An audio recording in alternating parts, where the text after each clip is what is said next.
क्या भयो? पैसा चाहिएको छ, पैसा दे। किन चाहियो पैसा? प्याड किन्न लागि। हलो मलाई कपडा मात्रै कपडा हाल पनि किन चाहियो पैसा अहिले? प्याड सेट केही चाहिँदैन। ओ छुई बेगी भन्दै बरु मेरो बिस्तारै नि बस्यो कि बाहिर बस्दिन्छ? ए नि बसे के आउँदो भयो? जे भयो भने नभए नि बाहिर बस्छ। क्या भयो तिमीलाई? पैसा चाहियो अरे प्याड किन्ने। आजसम्म हामीले त्यो प्याड सेट भन्ने के राखेका छैनन्। कपडा चिर्यौँ युज गर्यौँ। के हुन् ती प्याड सेट भन्ने? खालि पैसा खडाल्लाबाट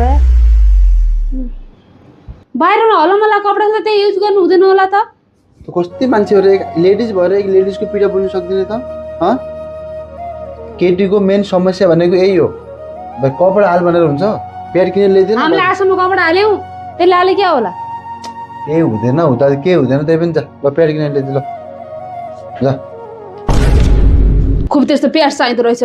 त्यस्तो हामीले त आजकै प्याड सेट हालेनौँ। सालीको त्यस्तो माया लाग्यो आफै ल्याइदिनु नै।